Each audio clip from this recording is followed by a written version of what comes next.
सुप्रभात प्यारे बच्चों। कक्षा +2 पोल साइंस का हमारा टॉपिक चला हुआ था राष्ट्र निर्माण में चुनौतियाँ। बड़ी चुनौतियाँ आई जब देश स्वतंत्र हुआ हमारे देश को चलाने के लिए। रियासतों का एकीकरण हो गया, संपूर्ण भारत एक हो गया सरदार वल्लभ भाई पटेल के प्रयासों के द्वारा।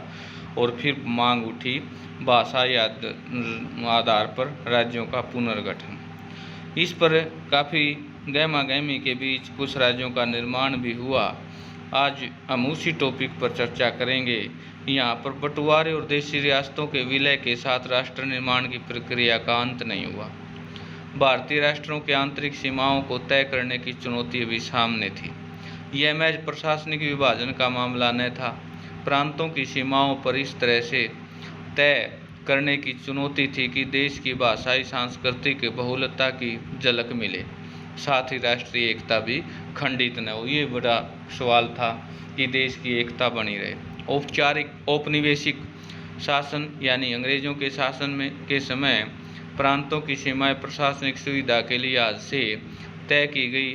ब्रिटिश सरकार ने जितने भी क्षेत्र में जीत लिया उतना ही क्षेत्र के अलग प्रांत मान लिया गया। प्रांतों की सीमा इस बात से भी तय होती थी कि किसी रजवाड़े के अंतर्गत कितना इलाका शामिल है।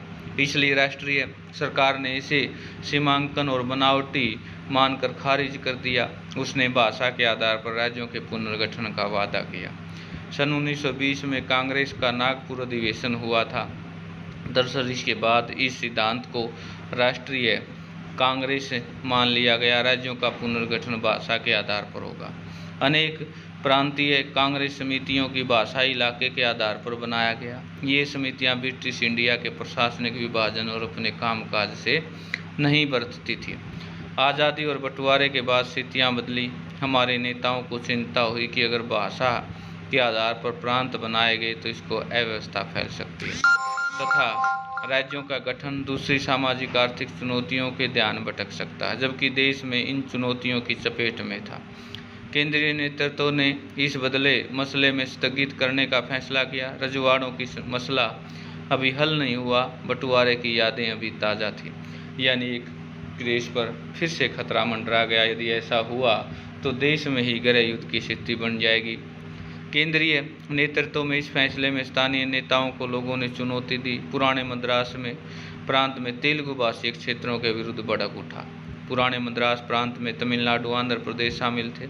इसमें कुछ हिस्से मौजूदा केरल और कर्नाटक में भी थे। विशाल आंध्र प्रदेश आंदोलन आंध्र प्रदेश के नाम से एक अलग राज्य बनाने के लिए चलाया गया और वे मांग में मद्रास प्रांत में तेलुगु भाषी इलाकों में अलग करने के लिए नए आंध्र प्रदेश का बनाया गया। तेलुगु भाषी क्षेत्र में लगभग सारी की सारी राजनीतिक शक्तियां मद्रास की भाषाई पुनर्गठन के पक्ष में थी। केंद्रीय सरकार हाँ ना की दुविधा में थी। इस मनोदशा में इस आंदोलन ने जोर पकड़ा। कांग्रेस के नेता दिग्गज गांधीवादी ओटी श्रीरामुलु अनिश्चितकालीन भूख हड़ताल पर बैठ गए। 56 दिनों की भूख हड़ताल के बाद उनकी मृत्यु हो गई। इससे बड़ी अव्यवस्था फैली और आंध्र प्रदेश में जगह जगह हिंसक घटनाएं हुई। लोग बड़ी संख्या में सड़कों पर निकल आए। पुलिस फायरिंग में अनेक लोग घायल हुए या मारे गए। मद्रास में अनेक विधायकों का विरोध जताते हुए अपनी सीट से इस्तीफा दे दिया। आखिरकार 1952 में दिसंबर में प्रधानमंत्री ने आंध्र प्रदेश के नाम से अलग राज्य बनाने की घोषणा की। यहाँ पर मानचित्र में दिखाया गया है 1961 का प्रशासनिक मानचित्र। ये राज्यों का निर्माण हुआ था उस दौरान। उसके बावजूद अनेक राज्यों का निर्माण और भी हुआ बाद में। मानचित्र में निम्नलिखित प्रश्नों के उत्तर। स्वतंत्र राज्य से पहले निम्नलिखित राज्य में किन मूल राज्यों के अंग थे? गुजरात, हरियाणा, पंजाब का था। मेघालय इस प्रकार से दिखाए जाएंगे कि यहाँ इस मैप के अकॉर्डिंग प्रश्नों के उत्तर। देश में विभाजन से प्रभावित 2 राज्यों के नाम। एक तो सबसे ज़्यादा विभाजन से पंजाब प्रभावित हुआ था और दूसरा राज्य जैसे कश्मीर। 2 ऐसे राज्यों के नाम बताएं जो पहले संघ में शामिल राज्य थे। ये आप इसको पढ़ के समझ के इनके आंसर दें।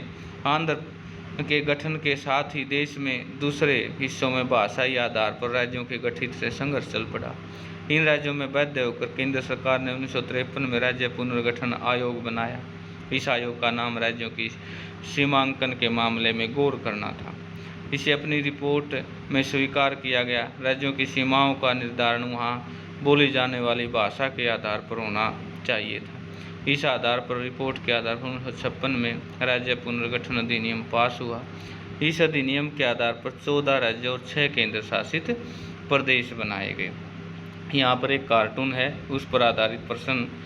कौनसिंग दी चेंगी 5 फरवरी 1956 में शीर्षक कार्टून राज्य पुनर्गठन आयोग के भाषाई विवाद को सुलझाने की क्षमता पर सवाल उठाया गया।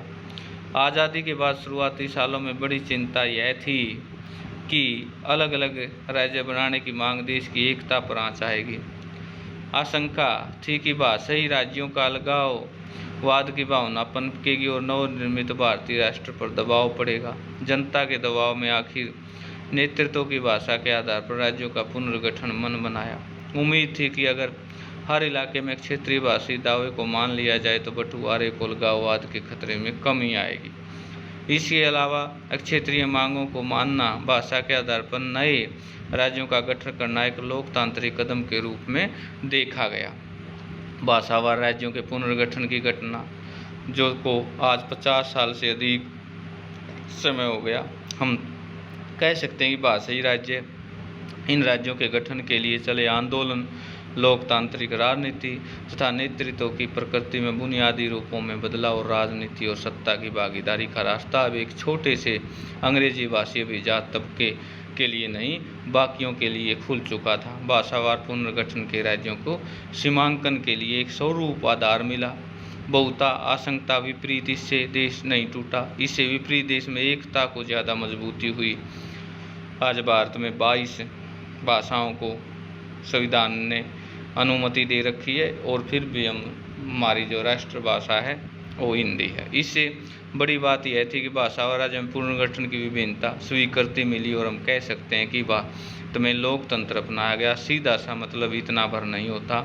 भारत में लोकतंत्र संविधान पर अमल होता है अथवा भारत में चुनाव करवाए जाते। भारत में लोकतांत्रिक होने पर एक बृहत्तर अर्थ, लोकतंत्र में चुनने का अर्थ विभिन्नताओं को पहचाना, उन्हें स्वीकार करना, साथ ही यह मानकर चलना की विभिन्नताओं में आपसी विरोध भी हो और दूसरे शब्दों में कहें कि भारत में लोकतंत्र की धारणा विचारों के जीवन पत्तियों बहुलता धारणा से जुड़ी हो। आगे के दिनों में अधिकतर राजनीति के दायरे यहीं चले।